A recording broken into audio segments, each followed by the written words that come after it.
Well, hi everyone, and welcome back to my YouTube art tutorial channel. I'm a professional artist working from my studio in Essex in the UK and painting plein air in the countryside.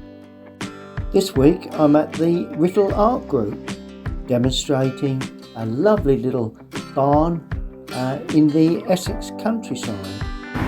Well, I'm in the village of Writtle this morning, and well, we're meant to be running a course on the green, but A, it's raining, and B, we have a fair set up, so we're going to nip into the local pub and work upstairs above the bar. That's not a bad alternative.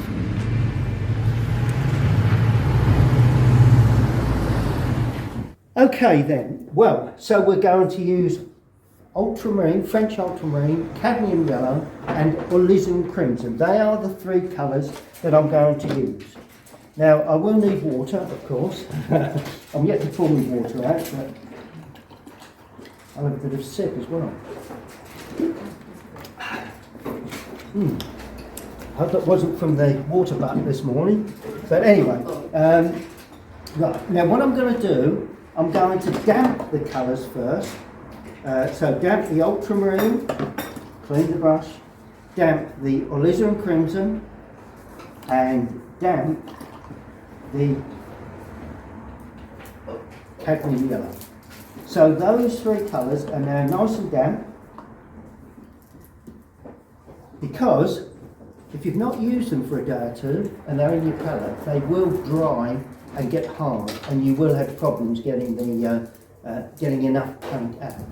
So nicely damp. Now the sky, quite simply, I'm just going to have a sky with a few soft clouds. So all I'm going to do, the angle that ideally you should paint at is around 15 degrees, but because I demonstrate a lot, I tend to get used to this sort of angle, but it's not ideal. Certain effects you couldn't get. Now I'm damping the paper thoroughly, but I'm going to damp around the barn, so the roof over the tree, both trees, both sides.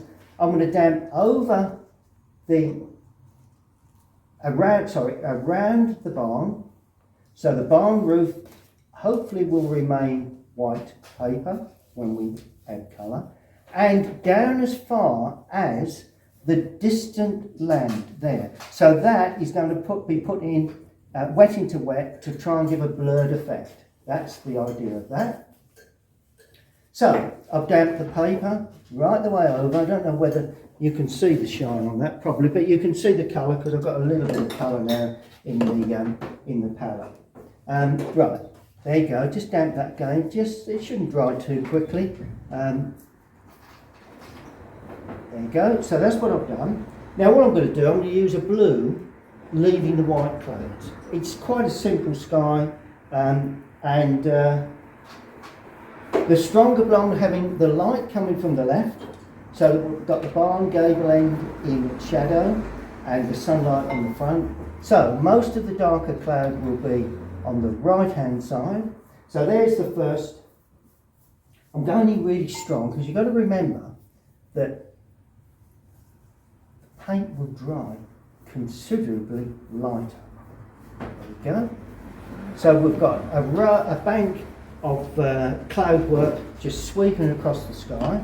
Now I'm going a little weaker with the cloud, not that weak, a little weaker with the cloud in the distance. And remember, clouds normally appear smaller as they go away into the distance.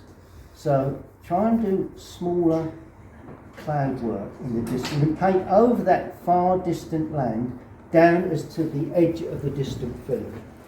And then this side, I'm going over most of the tree, but I want a fairly light colour there. And that really is all I'm going to do for the sky area, and let it work itself. Don't manipulate too much. Clouds, you know, it's difficult to define a cloud shape because they do come in a wide variety of shapes and sizes. So, you know, it's always best to not to be too bogged down. This is a landscape. Now, sometimes I put a bit of yellowing in the cloud, but in this instance, I'm not going to. But you can, if you want to give the clouds a bit of warmth, then, you know, it's your painting to do what you will. Now, the distant land, I need something on the colour wheel around the bluey grey. So to that, I'm going to add the red. So the red goes in to the ultramarine blue. And that, fairly strong, because you've got to remember it is in the distance, but it will dry considerably lighter. And it could be hills, it could be trees. I'm putting a little bit of a hill in there, you know. In actual fact, this is a barn that I saw quite some time back in Suffolk, which, do I need to be darker than that? Probably, just a touch. If you can, be a little lighter where you meet the corner of the barn, because that's going to be darker, but it's not vital. But that's enough to give an impression, and then allow that to completely dry. So notice how dark it looks, but I can assure you once it dries, it will dry considerably lighter. Okay? Take that out of picture, both sides, and basically that's the start of the painting. And of course, a coffee and a small biscuit is always very welcome at this stage in the morning. Yeah.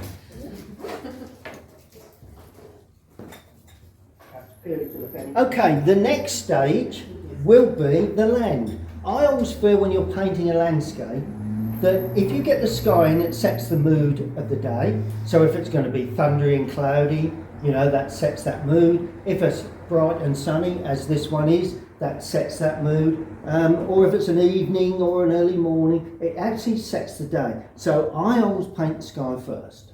Don't have to, but that's the way I do it, because that's the reason why. Then I put landscape. I do some form of colour on the land, even if it's a basic yellowy green or whatever, just to set so that you can see the building in clear white paper before you start painting the building. Because if you start to paint that building, you're against white paper at the base. Once you cover that white paper with colour, the tone you required for that building changes. Because against the white, a medium tone would look dark. But against the green that we will end up with, that tone on there would be too strong. Okay? So until you get a colour getting rid of the white paper, that's why some artists, a lot of artists just put what did Wesson used to say, laying the soup on. He used to go over most of the paper with a grey, you know, a mix of green, red and yellow. And he used to call, well, I'm going to put the soup on to start with, just to take away from the white paper. I'd sooner have mine in a bowl with a nice roll, but never mind. Right, now the next thing, so what I'm going to do, I'm going to work from the distant field forward into the foreground. Okay? Now the distant land, I'm going to be lighter than my far distant land, okay? Because you want some tonal value. We're going to have a different colour, but you want a change of tone values, okay? So if your distance is very, very light, then you could make it a little darker. But I would recommend, I think most of you are dark enough to actually, even if it's only just off-white, against that distant land, because that way you'll get a clear definition of where your far distance finishes and the land. If they're too near tone, it's only the colour that separates them. But I don't mind, I like the colour to separate, but also, not only that, but the tone value, because that separates the two complete. I'm going to work forward as far as this part here, right? So I'm doing that bit of land. I'm going to make, for ease purposes, I'm going to make the fencing and gate posts dark, right? There may be times when you need to paint around them because you need white tints on them, but for ease, in most cases, I just put them in dark, you know. So that's that. Then when I come forward, I'm going to introduce a stronger colour, right? A stronger green, because we're looking into the foreground area. And the last thing, I'm going to leave the gravel track unpainted, but I'm going to paint across there. I'm going to paint the centre because that's where the farm machinery have left part of the grass. So we've got two gravel areas, and then when we come to paint, well, we're not going to paint the sheep, we're going to paint it around the sheep, right? So you need a brush with a reasonable paint, not vital, but, and I think we can get away with sheep. I mean, I've put some horrendous sheep into my paintings and got away with it, you know. So don't be too fussy with the shape. This is, there again, it's not a painting of sheep, it's not a painting of a sky, it's more about the barn, but of course it's the whole feel of the picture, the feeling of light hitting that barn. That's what we're trying to achieve. Right, enough talking, Colin. My wife says you do go on a bit. Well, life isn't like that. I know you didn't want to say anything. Right, okay, right. Now, we're only going to use those same three colours. So I'm starting off with the yellow, which is the cadmium yellow. Cadmium yellow. And I'm putting just a touch of the blue. In actual fact, I know that's got red in it, but I'm putting a little bit from that, the mix that I had for the distant land. That's a good idea because it pulls them together. Crikey, I'm learning as I go here. There you go. There you go. Right, and very, very weak. Okay, so I'll go across like that. There you go. That will dry up even lighter than that. And it's slightly bluey because, you know, I put a little bit of blue in there. There was a bit of red but it doesn't have to be, so long as it's a very light green. And as I come forward, I'm adding a touch more blue and a little more yellow because I want that there to be a little touch stronger in green colour because it's nearer. So if you got the theme of this where, you know, and see where there's a slight change of tone there and strength of green, bluey green into the distance, more yellow, more stronger green into the foreground. Then I'm continuing now with a little more yellow in there. So this will be as much stronger green. There you go, like that. And I'm painting across like that. And what I do to the left-hand side of the track, I'm doing to the right. So the colour at that area stays the same. Okay. Oh, I've got to the sheep. Panic. Panic. Don't paint, well, if you paint over the sheep, they'll all be black sheep, that's all. Right, there you go. So that's that stage. Now we're going to have to work fairly quick. Now I'm just adding a little more yellow, a little more blue to bring a stronger green. Now notice my brush strokes, I'm turning down into the track. Okay, like that. Because it is the natural way that land lays. Let's go around that sheep a bit more. Must be a reasonable tone around the sheep. My sheep are gradually losing their shape. Oh, I'm going to put black legs on these, so I'm painting over the legs. They're going to be the, what do they call them? Dale's bread, or Swale Dale, apparently. So I was told once, and I believe them because I don't know. Meant to be a farmer, but I suppose that's fitting, that they would know. Then, as I come into more the foreground area, I'm adding more colour and a little bit more of the blue to get a deeper green, like that. And all of a sudden, and don't forget to paint down, and I want them to blend. I don't want just purely layers of light, medium and dark. So if you can paint quick and get them to blend, then so much the better.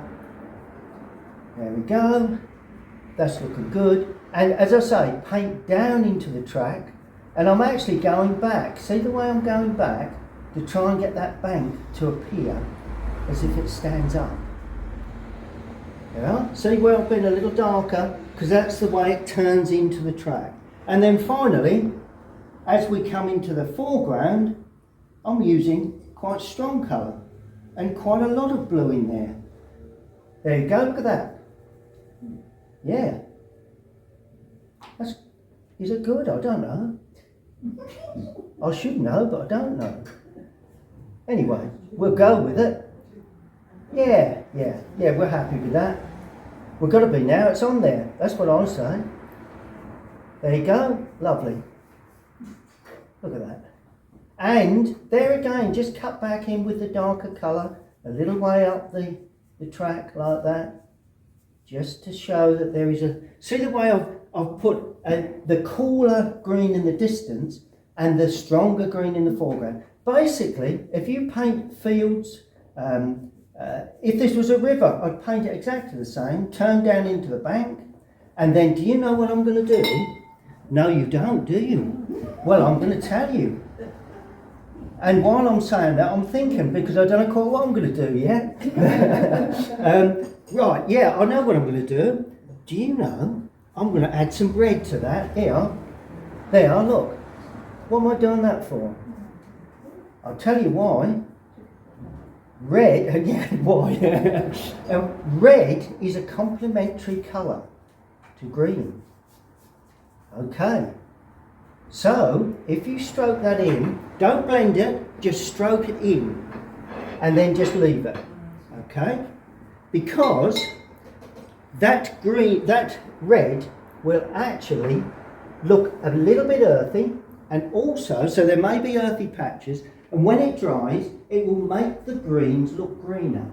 Now, I don't know whether we've got John Constable. He always put a little touch. No. But in theory,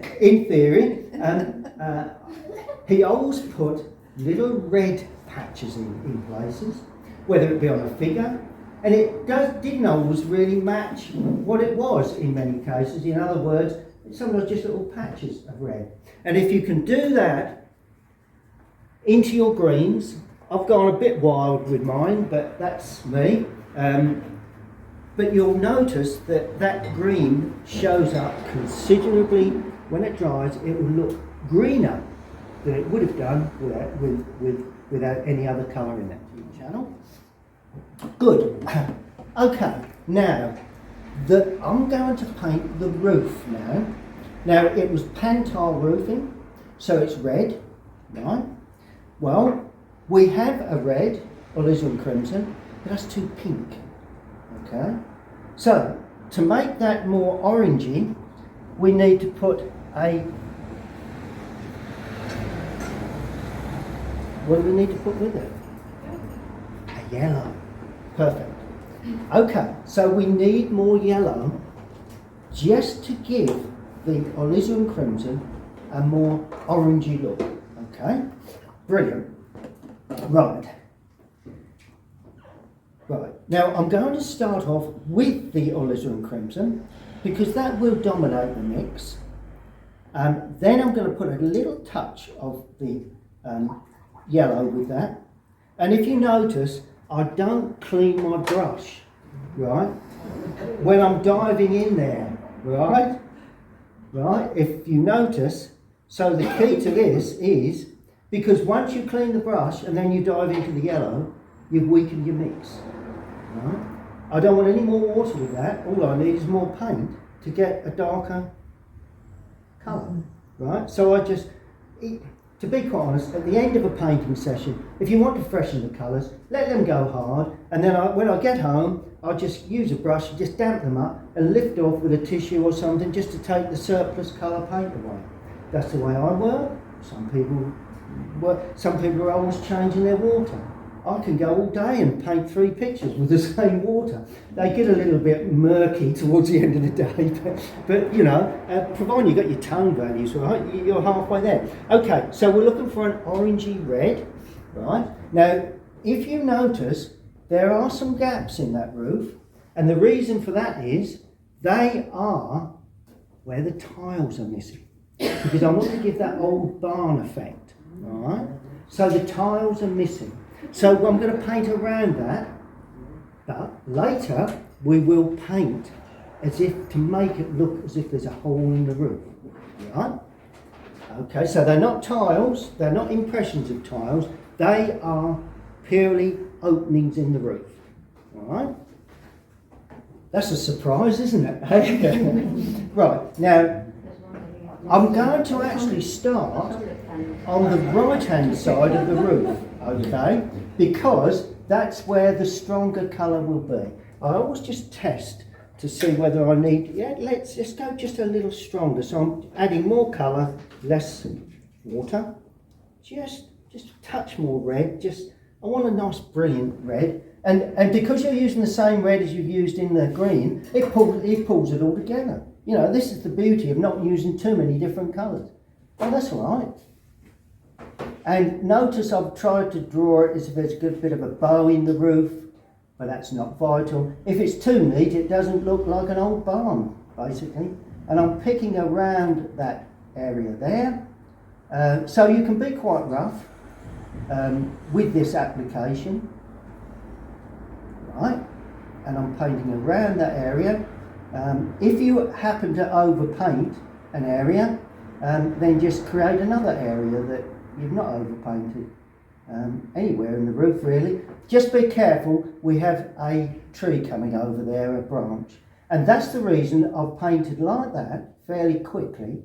Or there's always an overhang on these barns where used to be gutter I suppose. Right, now where that tree overhangs, I want a lighter tone, so I've just touched a bit of water in there.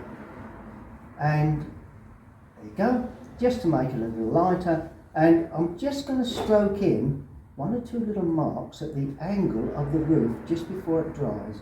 Whether that will be seen at the end, I don't know. And I'm going to do the overhang of the roof line there. And that, hopefully, has a bit of that roof has sunk, look. Look at that, it's typical, the sort of thing you see on these old barns. And if you can get a bit of character, there you go. An artist friend of mine has just come back from America painting, and she went, and you know, America. She was in Tennessee area, I think. I'm not quite sure. I'm not good at geography, but anyway, anything past Florida, and I'm finished.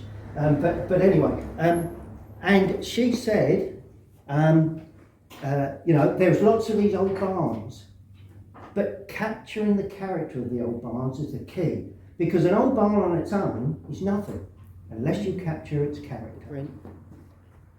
Well, why? Okay, so we're going to do the barn now, the corner of the barn, the gable end, well, all of the walls, but I'm going to leave the door and the windows. Now, they're not windows, they are there again gaps, right, where the boarding has fallen away, but we do have 2 openings, okay, so I'm going to paint around all of those areas, purely the outside edge, or the face edge, okay.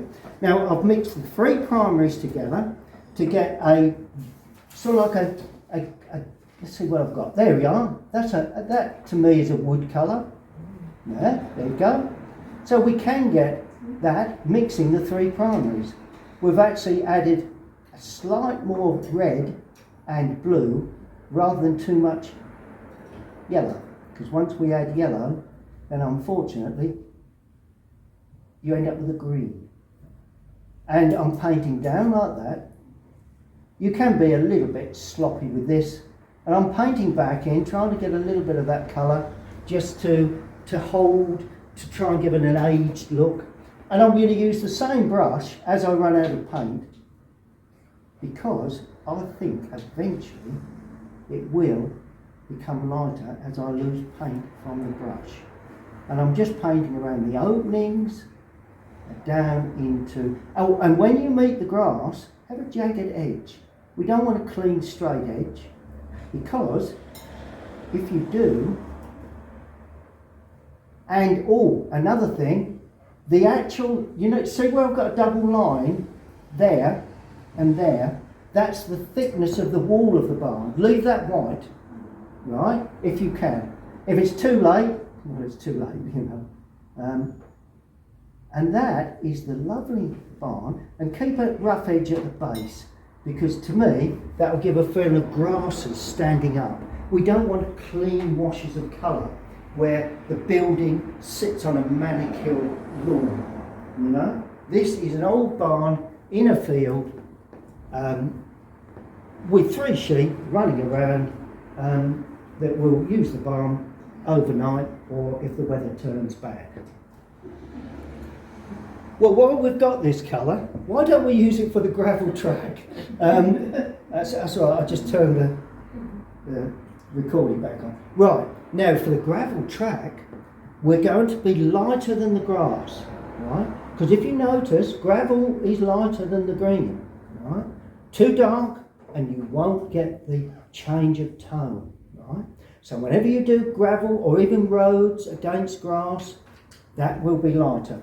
So now I'm adding a little more blue to this, not much, because I don't want a strong colour in the distance. I want to give a little bit of depth, albeit very, very light. And what you do to the left, you do to the right. Right? There you go. Now that's the start of the gravel track. Right? Now I'm adding a little more red to that to warm it up. I might have to add a bit more water shortly if I get to get to. There we are. And you can just begin to see how that is warming up. So it's getting nearer to us. A little bit more red. And as I drag across the paper, I'm going to drag very quickly because I want to show some texture. So I'm just pulling across like that. There we go.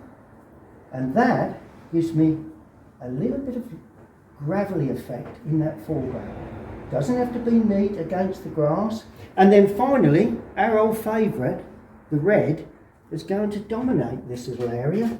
So I'm using a point now just to introduce the red into that. And I'm really going a bit silly with the red there. That's silly, isn't it? You know, I mean, hey ho, we'll go with that. I always say, if it's too dark or not the right colour, just stick a shadow over it. That covers virtually all of the main problems. But either way, it comes forward. And that's the thing we're looking to do. We're looking to pull this foreground forward and sit the distance well back. There we go. Okay, so I've mixed all 3 primaries, but very little yellow, bit more blue, and quite a lot of red, but quite a lot of blue as well. So there you go.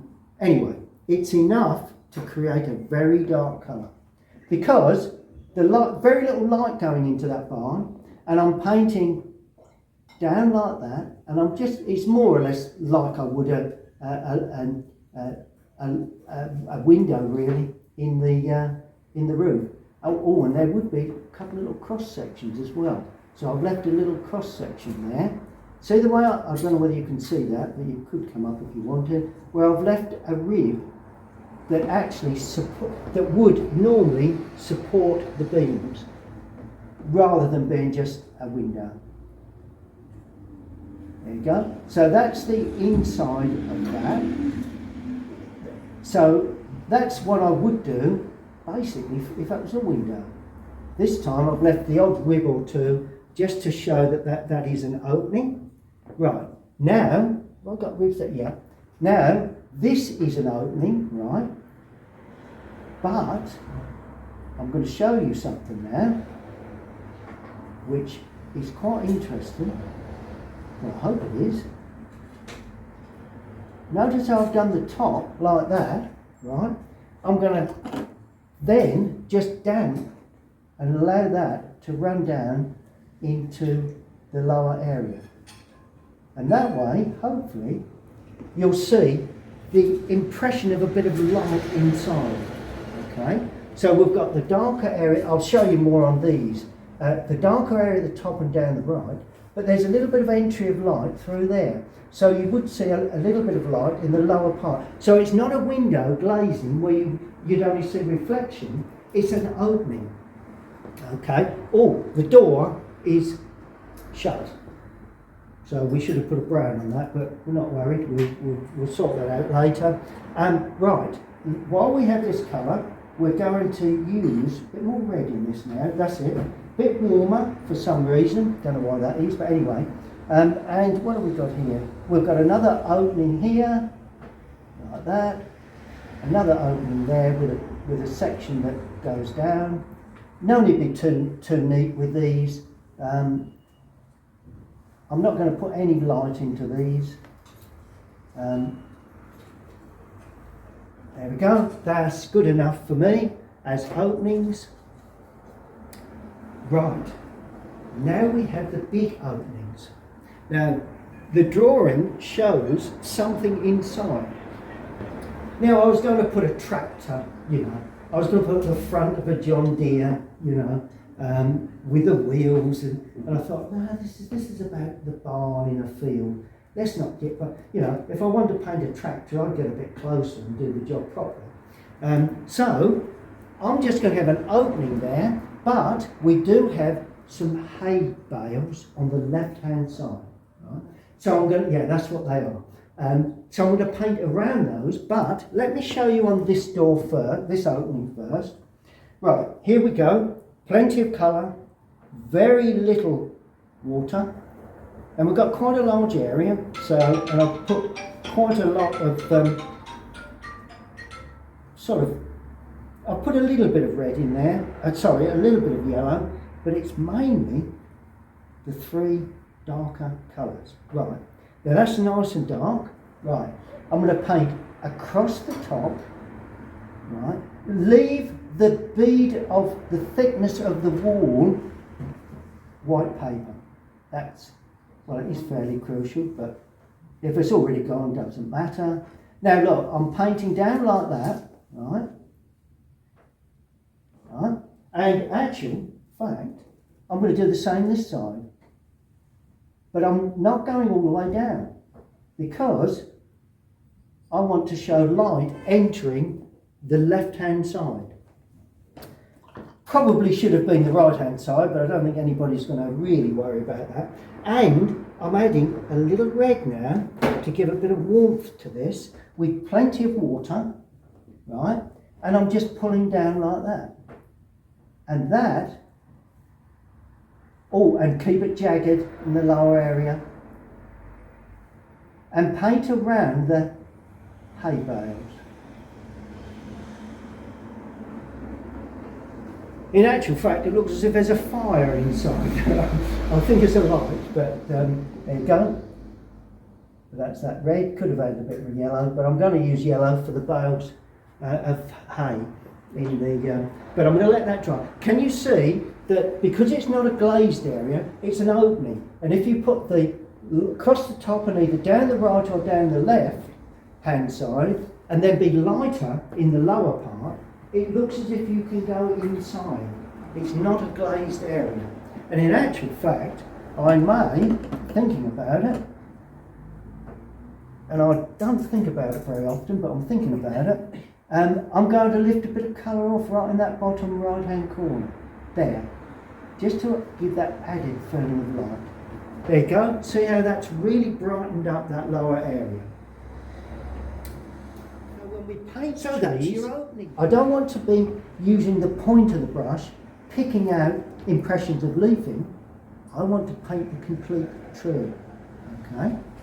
And the way to do that lose a bit of moisture from the brush. The brush is not that well loaded, and just stroke across like that. There you go. Now this is my technique, right? And now once we get to that point, right, we now add more blue and a touch of the red to create a darker colour. And while it's still damp, we go in for the undersides. We're looking for tones within the greens, but we're not looking for each individual leaf. And as we go down, it will get darker because invariably you've got less light. So we've got more blue, a touch more red, but not too much. The red is purely to darken, and just touch back in. We don't want a light, medium and dark tones in one hit. We need them to marry together. See how I'm even going back with some little touches to create that illusion, and that's the word I do like. It's an illusion of a tree. It's not,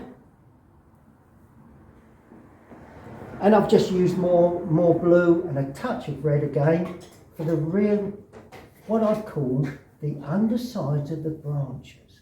And then I'm going right the way down with that, like that. See the way I've got an illusion of the branches overhanging. And you can even put one or two little touches at the top, look at that. So I'm not painting every leaf, but I'm getting 3 or 4 tones of colour. And that is going to sit along the edge. So remember, that will lay there with a rough grassy feel along the top. And I'm going to go, believe it or not, 1 tone darker. Look at that. More blue than red. We don't want to see a red tree as such, although I'm banging on about sticking red in, but I'm not going to on this one.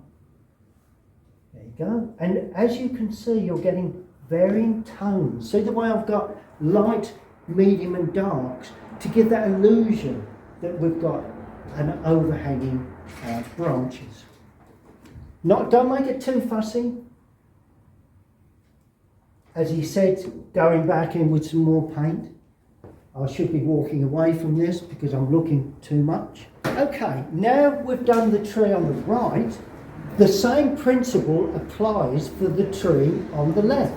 But of course, we've got light coming from the left, so the left-hand side of the tree will be a little lighter, but in the lower part, it will be considerably darker. Just the same as that, really. So, all I need, go back into the same mix, but add a bit more yellow. So keep using the same mix on your palette as you had for the other tree. Don't remix because the trees will all pull together. Right? Maybe a different variety of tree, maybe it is more brown. I mean, I don't know. You do whatever you saw on it, but this is something that, as an exercise, I'm going to keep them all the same. So this has a little more yellow in, but not too much. Now, I would start in the centre of the tree. You can see I've drawn some branches or trunk work. I will leave some gaps around that area, but it may not be exactly where we want the branches. So they're only a guide. Don't use them as set in stone. If you overpaint them, don't worry. When it's all finished, you'll see exactly where you need to put branches. But until you get the leafing in, you don't know how the branches are going to support that leafing. Okay, right, here we go. Now start in the bulk of the tree. Don't start right at the top, because the first application of paint could be a blob like that, and we're not looking for blobs at the top. It's more open at the top, with more of the point of the brush. So start in the centre, and on the right hand side, just come out the other way like that. Yep, I'm happy with that. Not got the brush too loaded. Now I can start producing the upper part of the tree, right up like that. And I'm going to overhang it a bit into this side. There we go. Right. Now I need to get it running quite loosely. There we go. So I have left a gap for some branches to come through, and now I'm going to paint out like that, and the point of the brush again, out like that. Just watch one side doesn't look totally different to the tree on the other side. Many of my trees have looked like that in the past. Right, so that's that.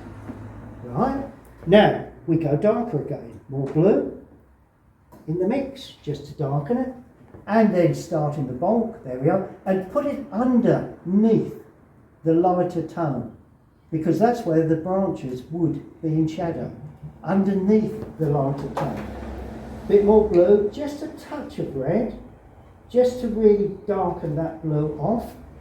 And oh yes, right, go this side first. And this side, you've got to remember, will be the darker side and underneath the branches.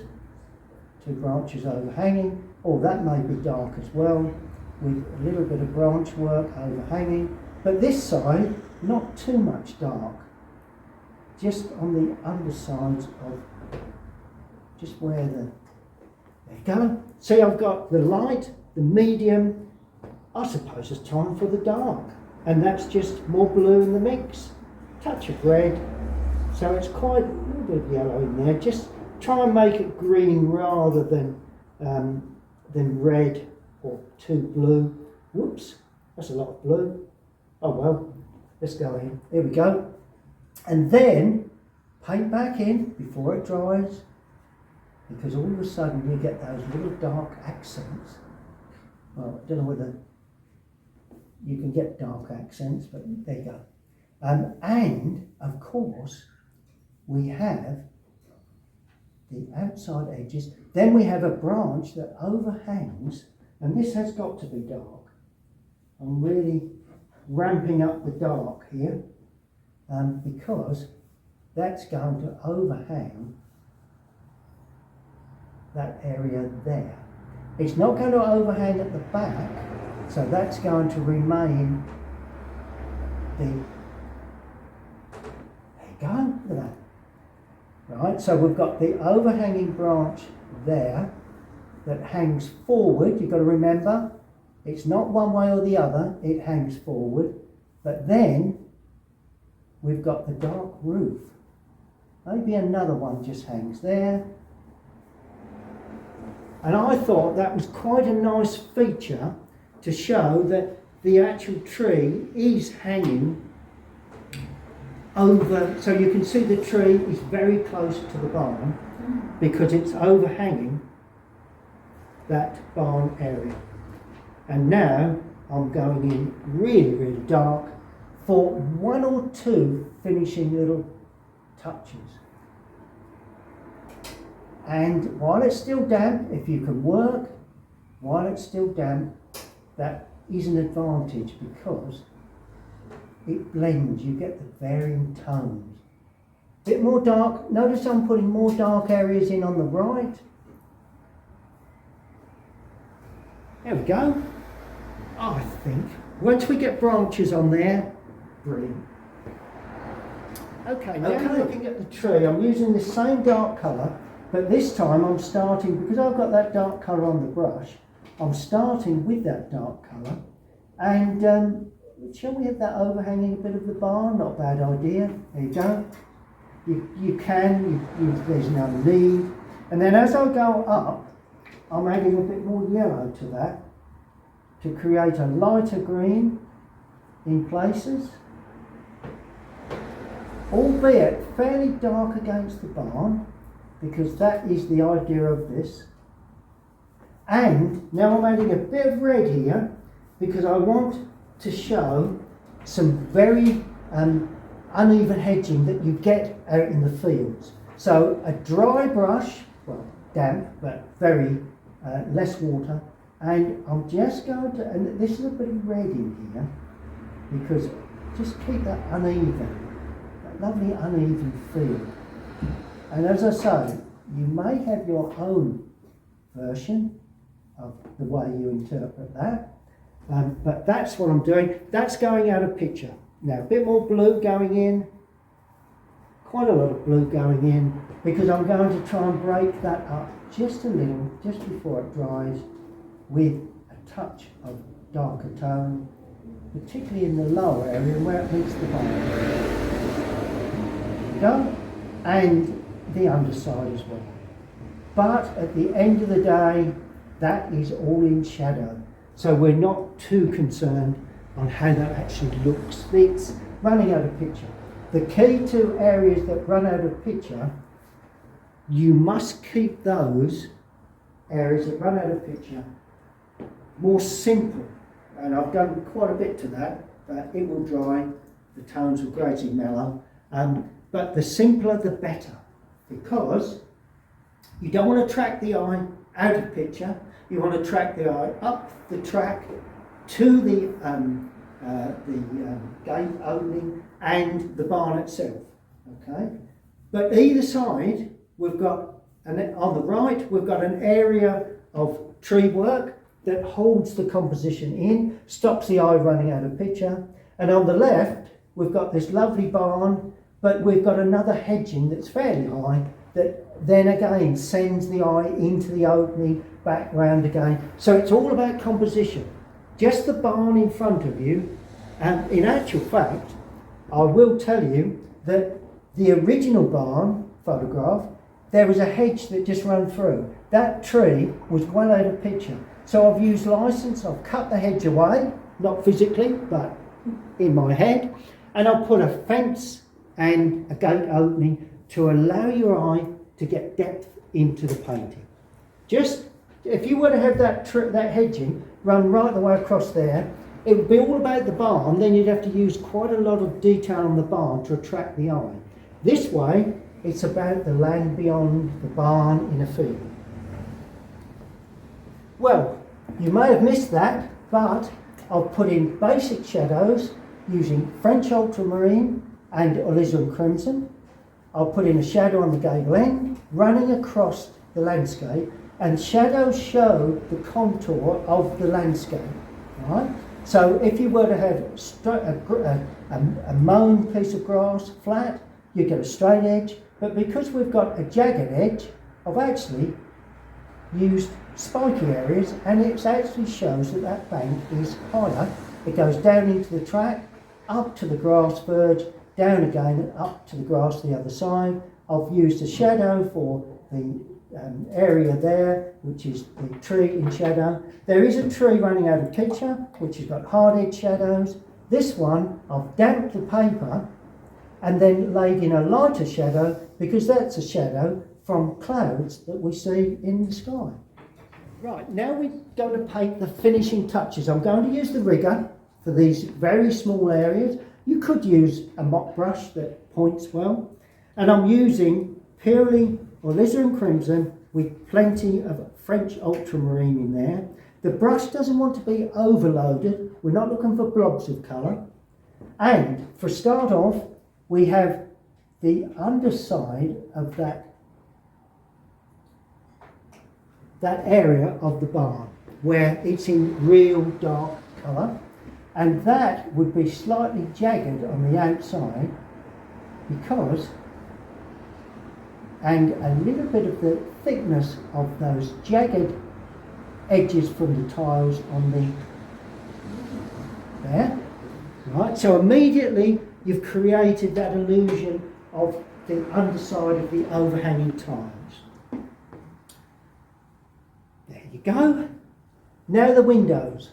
I'm actually going to flick a little bit across the top, down the left, and a little bit where there may have been a touch of, I don't know, sill work, anything really, just to shape the door again, just to highlight those little, you know, within the shadow. It's always nice to have some little bit. And of course, because it's bordered, I'm actually going to show very thin lines. Now watch you get this in the right area, but I'm going to show one or two little touches of the board that runs across. I think I've got that right.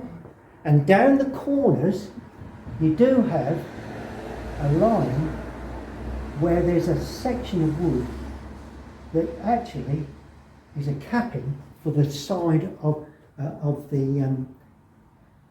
that particular area. There's a bit of boarding there. Just tidying up that corner. There you go.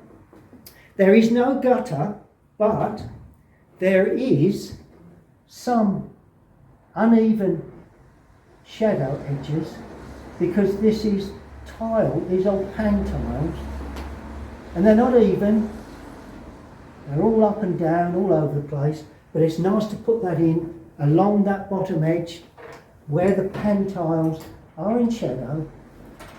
But don't put a line, make it uneven, because you've got to remember these old pan tiles are very rough, and this is a rough old barn. It's not a brand new across the top and across the top there, just to give a little bit. Oh, and across the top there perhaps. Oh, do we have? No, we wouldn't have a lintel, would we now? I'm thinking this is wood, this is stone, but it isn't. Right. That'd be a wooden lintel, right? It could be a wooden lintel. Well, why not then? There we are. Look at that. I've got a wooden lintel in. That'll do. Yeah, we're not worried about that. And then, one or two little touches there, but not too many. Once you put everyone in, then unfortunately, it gets too complicated. And if you show every piece of board, right, you've got to show every blade of grass. You've got to show every leaf on the tree. So the less you do in one area, the easier it is to produce a loose painting everywhere else. Right? Once you start detailing any one area, then to keep it all together, you've got to bring it in everywhere. Right, and then finally, some little darker touches along the edge of the track. I always put these in. That's an optional extra. You know, it's a bit like when you buy a car, you know, you do get optional extras. You could show the odd blade of grass here and there, but I'm not, let's not be silly about this. And finally, the little touches that go in around that base of that area. There we are, one or two little spiky areas there, perhaps where there's some grasses, maybe some little, there we are, a little touch of some grasses spiking up here and there. What am I doing that for? Eh? Do I need that? Not really. Optional extra. I wish I hadn't put it in, but there you go. Good. What about birds in the sky? Ooh. How many do we have? Am I a oneer? Am I a twoer? Or am I a threeer? Or am I a flocker? I said flocker. Right. I am a threeer. Right. Because, to me, it makes a bit more sense. So there's a bit more blue. Right. Yeah, a bit more blue. They've got to be blue because they're distant. Once you put reds on them, right, how do you do birds in the sky? Well, a lot of people, I know one artist used to put a tick, you know, but I like to show a little bit, depends what sort of bird, but you can make up your mind what sort of bird this is once I've painted it. And if you say it looks like a seagull, I should say you are correct. If you say it looks like a hawk, I should say it is. So whatever they look like, where do we put them? Well, I'm going to put the main one up there. Do you know what that looks like? And I'm putting, oh, let's use the pool.